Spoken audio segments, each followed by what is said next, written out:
ನೋಡಿ ಇದು sleeves cutting. ಸ್ಲೀವ್ಸಿಗೆ ಬಟ್ಟೆ ತುಂಬಾ ಕಡಿಮೆ ಬಂದಿದೆ, ಅದಕ್ಕೆ ನಾನು ಪ್ಯಾಚನ್ನು ಮಾಡ್ಕೋಬೇಕು. ನೋಡಿ ಮಧ್ಯಕ್ಕೆ ಕಟ್ ಮಾಡಿ 2 ಭಾಗಗಳನ್ನಾಗಿ ಮಾಡ್ಕೋತೀನಿ. ನೋಡಿ ತುಂಬಾ ಬಟ್ಟೆ ಕಡಿಮೆ ಬಂದಿದೆ, ಅದಕ್ಕೆ ನಾನು ಬಗಲಲ್ಲಿ ಕಟ್ ಮಾಡಿ ಉಳಿದಿರುವಂಥ ಕ್ಲಾತನ್ನು 2 ಕಡೆ ಕಟ್ ಮಾಡಿ ಒಂದು ಸ್ಕ್ವೇರ್ ಶೇಪಲ್ಲಿ ಬಟ್ಟೆಯನ್ನು ತೆಗೆದು ಆ ಕಡೆ ಈ ಕಡೆ 2 ಕಡೆ ಜಾಯಿಂಟ್ ಮಾಡಿ ನಮಗೆ ಸ್ಲೀವ್ಸಿಗೆ ಎಷ್ಟು ಬೇಕು ನೋಡಿ ಅಷ್ಟನ್ನು ನಾವು ಜಾಯಿಂಟನ್ನು ಮಾಡ್ಕೋಬೇಕು. ಬಟ್ಟೆ ತುಂಬಾ ಕಡಿಮೆ ಬಂದಿದೆ, ಇದು ಸ್ಲೀವ್ಸಿಗೆ ಲೆಂತ್ ಆಗ್ತಾ ಇಲ್ಲ, ಅದಕ್ಕೆ ನಾನು ಈ ಥರ ಪ್ಯಾಚನ್ನು ಮಾಡ್ತಾಯಿದ್ದೀನಿ.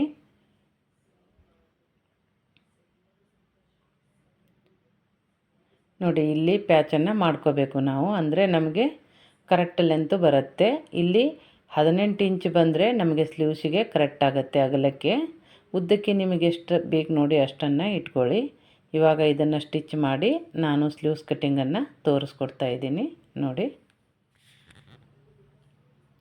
ನೋಡಿ ಇಲ್ಲಿ ಇವಾಗ 2 ಕಡೆ ನಾನು ಸ್ಲೀವ್ಸ್ ಕಮ್ಮಿ ಆಗುತ್ತೆ ಅಂತ ಜಾಯಿಂಟ್ ಮಾಡಿ ರೆಡಿ ಮಾಡ್ಕೊಂಡಿದ್ದೀನಿ.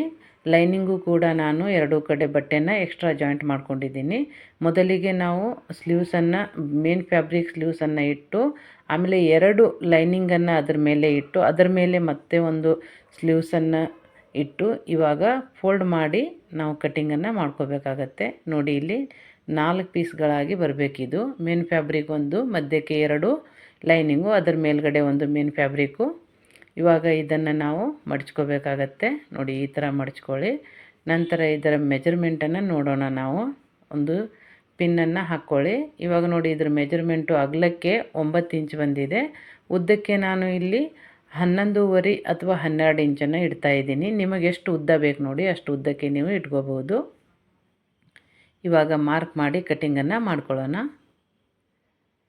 ನೋಡಿ ಇಲ್ಲಿ 12 ಇಂಚ್ ಇದ್ದರೆ ನಾವು ಕೆಳಗಡೆ 3.5 ಇಂಚನ್ನು ಡೌನ್ ಮಾಡ್ಕೋಬೇಕು, ಅಂದರೆ ಸ್ಲೀವ್ಸು ಫಿಟ್ಟಿಂಗ್ ಚೆನ್ನಾಗಿ ಬರುತ್ತೆ. ನೋಡಿ ಇಲ್ಲಿ 12 ಇಂಚ್ ಇದ್ದರೆ ನಾವು 3.5 ಇಂಚನ್ನು ಡೌನ್ ಮಾಡ್ಕೊಳ್ಳೋಣ. ಅಲ್ಲೇ ಒಂದು ಮಾರ್ಕ್ ಮಾಡಿ ಇವಾಗ ಸ್ಲೀವ್ಸ್ ಕಟ್ಟಿಂಗನ್ನು ಮಾಡ್ಕೊಳ್ಳೋಣ. ನೋಡಿ ಈ ಥರ ಸ್ಲೀವ್ಸ್ ಮಾರ್ಕನ್ನು ಮಾಡ್ಕೋಬಹುದು.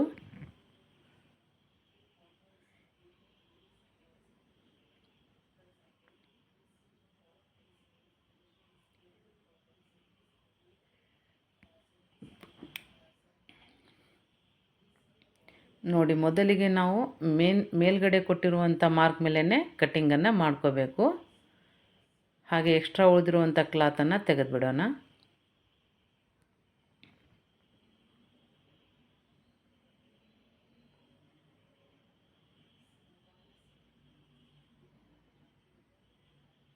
ಇವಾಗ ಇದನ್ನು ಓಪನ್ ಮಾಡಿ ನಾವು ಸೈಡಿಗೆ ಸ್ವಲ್ಪ ಬಟ್ಟೆಯನ್ನು ಕಟ್ ಮಾಡ್ಕೋಬೇಕು, ಅಂದರೆ ಸ್ಲೀವ್ಸ್ ಫಿಟ್ಟಿಂಗ್ ತುಂಬಾ ಚೆನ್ನಾಗಿ ಕೂತ್ಕೊಳ್ಳುತ್ತೆ. ಇದು ಫೋಲ್ಡ್ ಮಾಡಿದ ನಂತರ 8 ಭಾಗವಾಗಿ ಇರುತ್ತೆ. ಇದಕ್ಕೆ ಮತ್ತೆ ನಾವು ಓಪನ್ ಮಾಡಿ ಒಂದು ಸೈಡಿಗೆ ಸ್ವಲ್ಪ ಡೌನಿಗೆ ಕ್ಲಾತನ್ನು ಎಕ್ಸ್ಟ್ರಾ ಕ್ಲಾತನ್ನು ತೆಗೆದುಬಿಡಬೇಕು, ಅಂದರೆ ಫಿನಿಶಿಂಗು ಚೆನ್ನಾಗಿ ಬರುತ್ತೆ. ಇಷ್ಟು ಕ್ಲಾತನ್ನು ನಾವು ತೆಗಿಬೇಕು.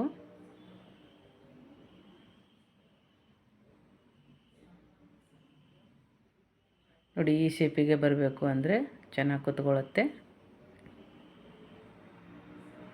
ಇವಾಗ 2 ಸ್ಲೀವ್ಸನ್ನು ಡಿವೈಡ್ ಮಾಡೋಣ.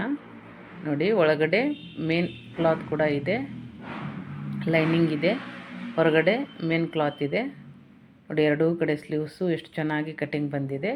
ನಾನು ಲೈನಿಂಗು ಕರೆಕ್ಟಾಗಿ ಮ್ಯಾಚ್ ಆಗಿಲ್ಲ, ಇದಕ್ಕೆ ನನ್ನ ಕಡೆ ಇದ್ದಂಥ ಲೈನಿಂಗನ್ನು ಹಾಕಿದ್ದೀನಿ. ಸ್ಲೀವ್ಸ್ ಸ್ಟಿಚಿಂಗನ್ನು ಮಾಡಿ ತೋರಿಸ್ತಾ ಇದ್ದೀನಿ.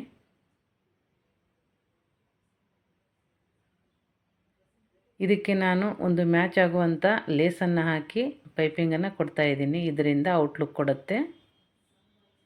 ನೀವು ಬೇಕಾದರೆ ಇದ್ರೆ ಹಾಕಿ, ಇಲ್ಲ ಅಂದರೆ ಪ್ಲೇನಾಗಿಯೇ ಸ್ಟಿಚ್ ಮಾಡ್ಕೋಬೋದು. ಈ ಥರ ಲೈನಿಂಗ್ ಮೇಲ್ಗಡೆ ಇಟ್ಟು ಫೋಲ್ಡನ್ನು ಒಳಗಡೆ ಮಾಡ್ಕೋಬೋದು. ಮೊದಲಿಗೆ ಅದಕ್ಕಿಂತ ಮುಂಚೆ ನಾನು ಈ ಲೇಸನ್ನು ಪೈಪಿಂಗಾಗಿ ಕೊಡ್ತಾ ಇದ್ದೀನಿ, ಇದರಿಂದ ಔಟ್ಲುಕ್ ಕೊಡುತ್ತೆ. ಮೇನ್ ಇದ್ರ ಮೇಲ್ಗಡೆನೇ ಇಟ್ಟು ನಾವು ಲೇಸನ್ನು ಅಟ್ಯಾಚ್ ಮಾಡ್ಕೋಬೇಕು. ನಂತರ ಇದ್ರ ಮೇಲ್ಗಡೆ ಲೈನಿಂಗನ್ನು ಹಾಕಿ ಒಳಗಡೆ ಫೋಲ್ಡನ್ನು ಮಾಡಿ ಅದ್ರ ಮೇಲ್ಗಡೆ ಸ್ಟಿಚ್ಚನ್ನು ಹಾಕ್ಕೊಳ್ಳೋಣ.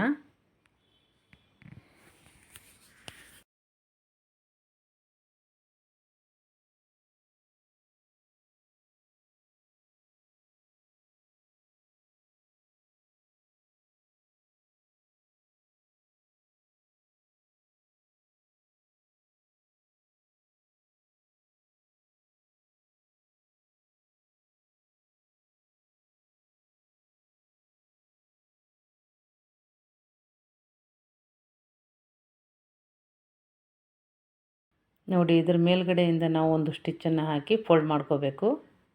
ಫಿನಿಶಿಂಗು ತುಂಬಾ ಚೆನ್ನಾಗಿ ಬರುತ್ತೆ ಮತ್ತು ಔಟ್ಲುಕ್ ಕೊಡುತ್ತೆ ಫ್ರೆಂಡ್ಸ್.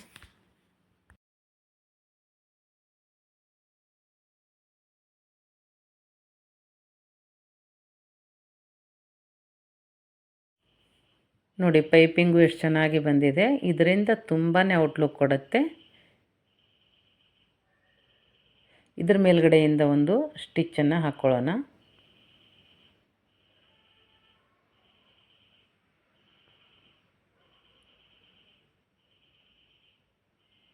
ನೋಡಿ ಎಷ್ಟು ಚೆನ್ನಾಗಿ ಫಿನಿಶಿಂಗ್ ಬಂದಿದೆ. ಇವಾಗ ಸ್ಲೀವ್ಸು ರೆಡಿಯಾಗಿದೆ.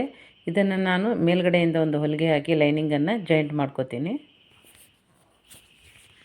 ನಾವು ಸ್ಟಿಚ್ ಮಾಡಬೇಕಾದ್ರೆ ಬಟ್ಟೆ ಆ ಕಡೆ ಈ ಕಡೆ ಸರಿದಾಡಲ್ಲ. ಅದಕ್ಕೆ ಈ ಥರ ಮೇಲ್ಗಡೆಯಿಂದ ಒಂದು ಸ್ಟಿಚ್ಚನ್ನು ಹಾಕಿ ರೆಡಿ ಮಾಡ್ಕೊಳ್ಳೋಣ. ಎಕ್ಸ್ಟ್ರಾ ಕ್ಲಾತನ್ನು ಕಟ್ ಮಾಡಿ ತೆಗೆದುಬಿಡೋಣ.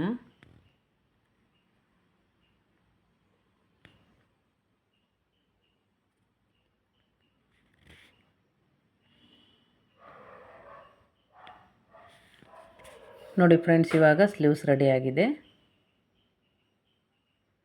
ಇದಕ್ಕೆ ನೀವು ಯಾವ್ದು ಬೇಕಾದರೂ ಡಿಸೈನ್ ಮಾಡ್ಬೋದು. ಬಟ್ ನಾನು ಇಲ್ಲಿ ಸಿಂಪಲ್ಲಾಗಿ ಸ್ಟಿಚ್ಚನ್ನು ಮಾಡ್ಕೋತಾ ಇದ್ದೀನಿ. ನಿಮಗೆ ಯಾವ ಥರ ಸ್ಲೀವ್ಸ್ ಡಿಸೈನ್ ಬೇಕಂತ ಕಮೆಂಟಲ್ಲಿ ತಿಳಿಸಿ. ನಾನು ಸ್ಟಿಚ್ಚು ಮತ್ತು ಕಟ್ಟಿಂಗು ಎರಡೂ ಕೂಡ ತೋರಿಸ್ತೀನಿ. ನೋಡಿ ಇಲ್ಲಿ ನಾನು 2 ಸ್ಲೀವ್ಸನ್ನು ಸ್ಟಿಚ್ ಮಾಡಿ ರೆಡಿ ಮಾಡ್ಕೊಂಡಿದ್ದೀನಿ.